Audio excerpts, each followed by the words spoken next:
Puasa, puasa sebulan penuh puasa, puasa, puasa Ramadan bulan mulia. Assalamualaikum warahmatullahi wabarakatuh. Waalaikumsalam. Nah, kita sudah seminggu tak jumpa, tapi kalau Bang Halis sudah 2 minggu kita nggak jumpa. Pasti rindu juga awak dengan nyinyir-nyinyirnya tuh kan.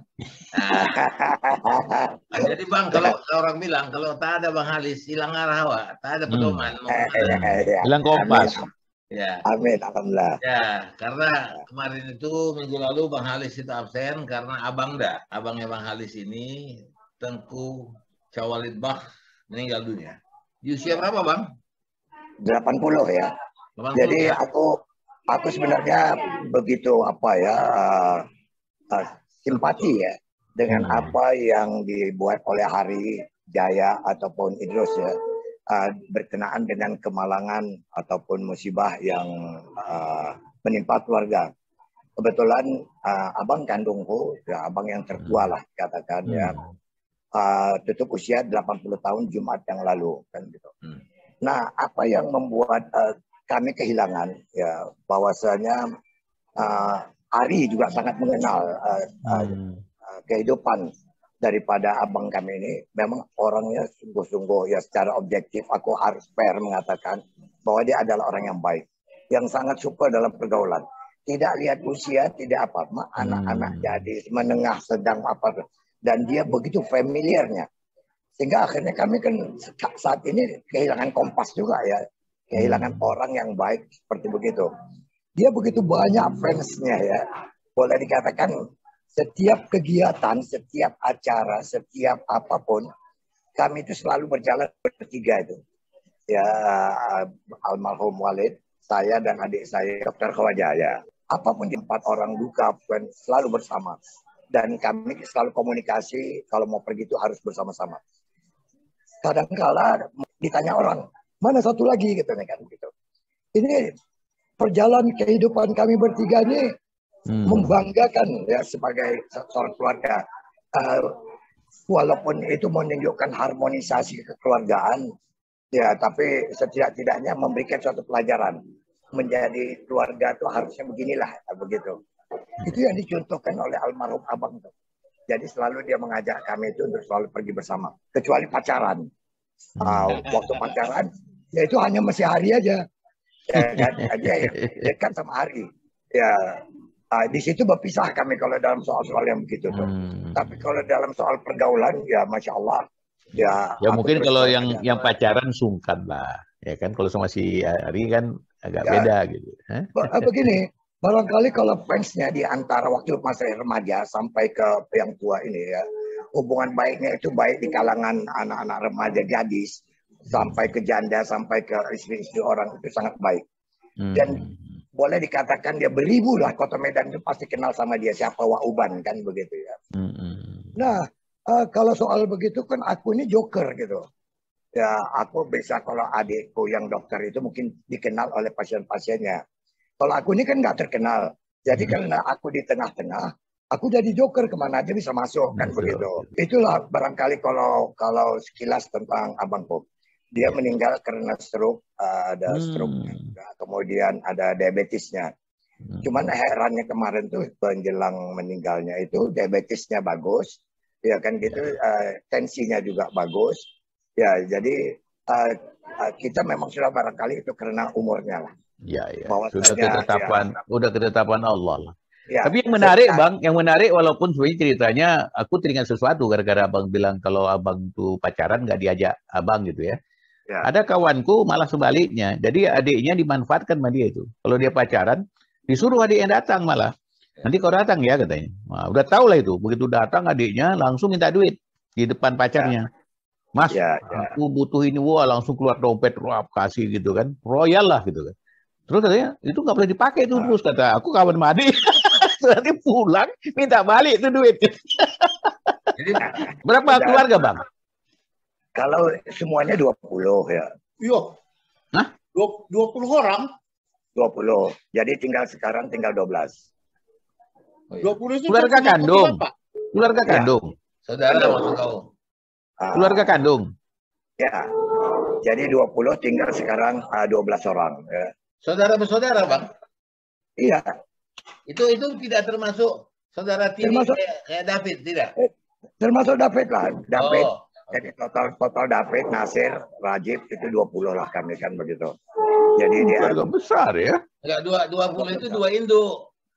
Oh, 2 induk. Tapi Makanya 22 induk hebat juga itu.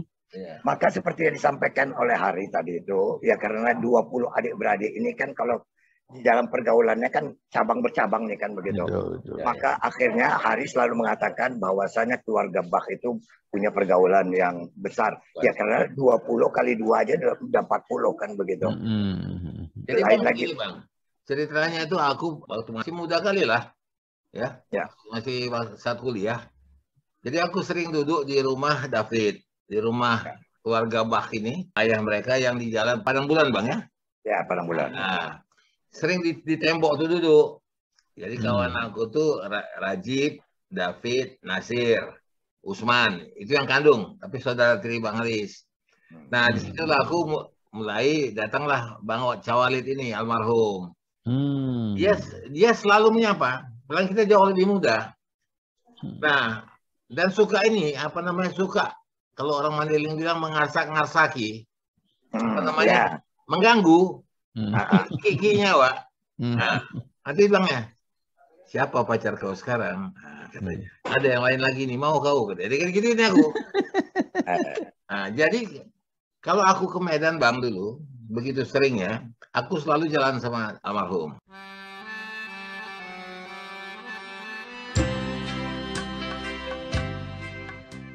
Jalan sama dia terus. Kemana-mana kami berdua. Bang Halis waktu itu sudah sibuk siaran.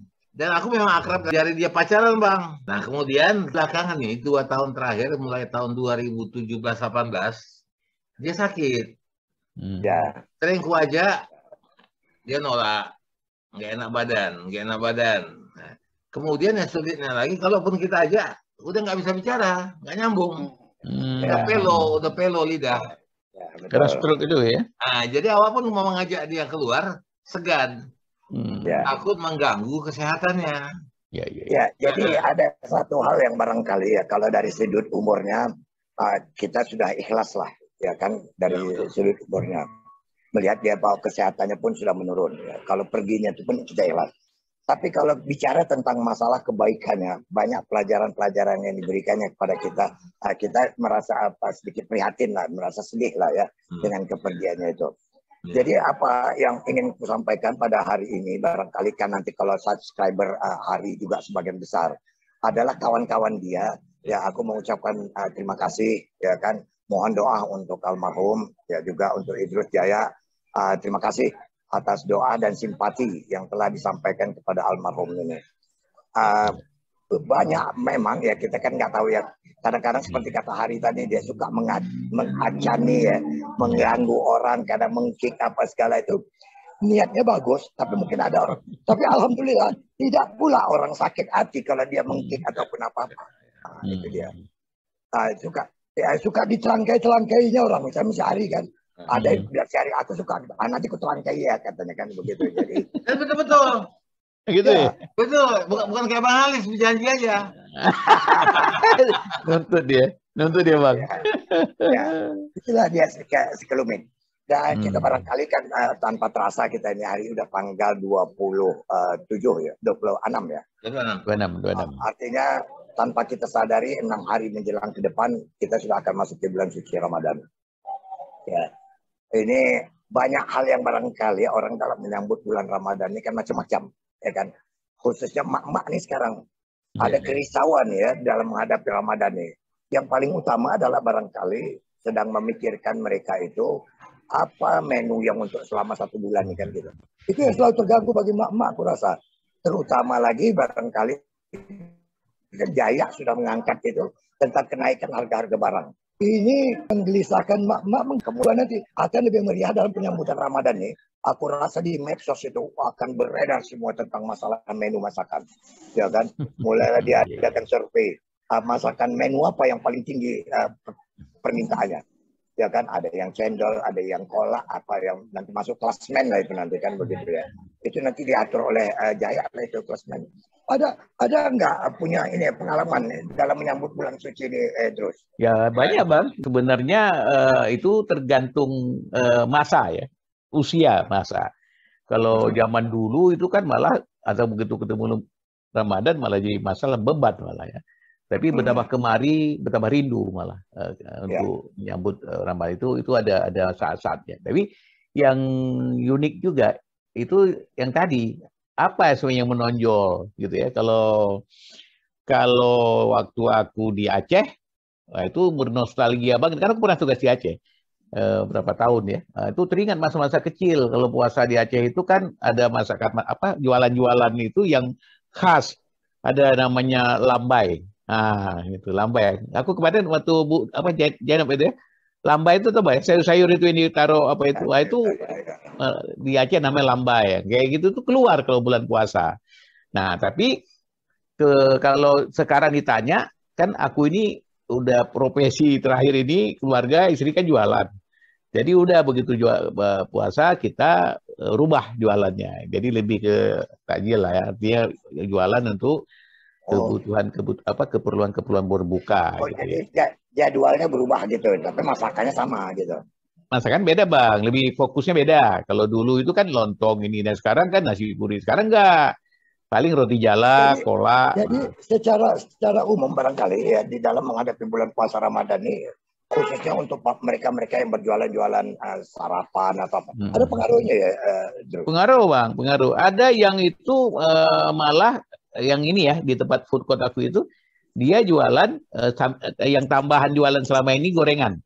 Tapi bulan puasa itu ngantri beli gorengan dia. Ya kalau dulu itu gorengan itu second priority. Kalau di bulan puasa itu the first. Jadi tulang punggung jualan. Kalau aku malah kan orang nggak makan lontong, nggak makan nasi gurih kan itu kan cari untuk bukaan. Jadi lebih ke bubur kanji. Yang itu kalau orang Melayu tuh bubur pedas. Kalau Aceh itu bubur kanji. Ya itu kita jual. Jadi orang-orang yang susah nyari ada. Jadi memang lebih menikmati suasana itu aja, bukan lagi cari profit. Kalau di bulan puasa kayaknya nggak bisa kayak jualan di hari biasa. Tapi begitu pun ya, apapun namanya ya, kemukjizatan bulan puasa itu ya. Walaupun kita tadi bicarakan tentang pengusaha ataupun apa agak sedikit apa, tapi keberkahannya itu. Mereka bisa juga beli baju raya untuk anak-anaknya ya. Iya kan. Hebat. Kalau si Jaya nih kan, dia senang dia di bulan puasa nih kan begitu. Oh, Kota Masum rame tuh kalau bulan puasa apa ya Jaya? Ya. Di Kota Maksum itu Amaliun itu tadinya kan jualan tuh puasa kan di situ, terpusat di situ. Nah, selama pandemi itu nggak ada perubahan. Ya orang tetap berjualan, tetap nggak pakai masker, tetap ya macam biasa lah, padat merayap lah kau jalan di situ. Nah, tapi teringatnya Jai, ya Bang, potong. Itu Ramadan Fair nggak ada lagi ya? Ada mungkin Bang, tapi Ramadan Fair ini kan tidak efektif ini. Ramadan Fair ini aku tengok itu termasuk redundant, apa namanya, pembuang uang. Karena begini, untuk Ramadan Fair itu Pemko kan mengeluarkan anggaran PBD. Oke. Nah, aturannya kalau memang ya pemerintah yang mengeluarkan, semuanya gratis. Tapi dari pengusaha masih dikutip.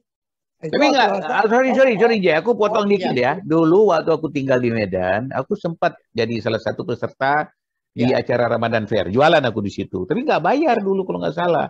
Apa sekarang udah bayar? Memang ada yang nggak bayar, ada yang bayar. Ya tergantung lah nasib. Jadi nasibnya gini. Aku bayar ya nasib kalau itu kok bodoh kau tak. Kan itu dia. Iya. Aku jualan dulu. Sempat Bang, aku jualan dekat masjid itu. Yang jadi masalah bagi aku bukan apa-apa. Ramadan Fair ini penghinaan terhadap ritual agama. Iya. Karena orang berkumpul rame-rame, pas azan orang nggak mau peduli. Betul. Itu yang Jadi itu. aku paling nggak setuju sebenarnya Ramadan Fair di situnya. Jadi kalau mau habis isya dibuka, boleh. Tapi kalau maghrib jangan. Karena bayangkan pada saat maghrib orang berkumpul rame-rame, orang salat panggilan azan, itu orang nggak mau peduli. Itu jadi pasal berjalan terus. melihat segi positifnya aja. Positif Bang, tapi payah-payah mencari makanan, sudah tahu di mana fokusnya untuk apa. Kemudian mereka berbuka ataupun ini kan karena kepadatan itu yang membuat orang jadi. Tapi gini Bang Halis ya, tapi nggak tahu pengalamanku dulu sebenarnya tujuannya bagus. Artinya kan orang kepengen juga menikmati berbuka puasa dengan banyak pilihan ya, dengan ada food court atau Ramadan fair seperti itu. Tetapi nggak nyaman. Aku cuma cukup sekali, itu crowded banget. Waktu aku dulu ya, crowded. Sudah itu kayak si Jaya bilang, kita udah pernah bahas kayak ini. Begitu buka puasa kan langsung ajan kan? Ajan itu apa sih? Itu kan sholat. Jadi, nah ini sekarang orang begitu duk gitu buka, harusnya itu bukan makan besar. Itu makan kecil atau minum, sholat dulu.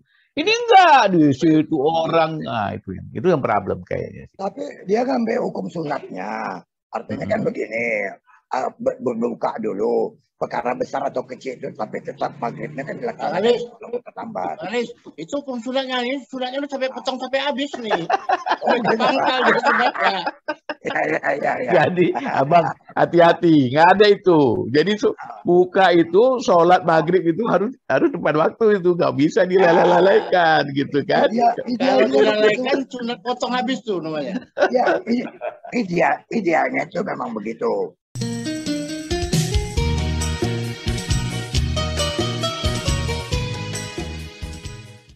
Sebulan menahan nafsu, menjauhi larangan Tuhan, meningkatkan ketakwaan, puasa dengan penuh ikhlas, tingkatkan martabat diri.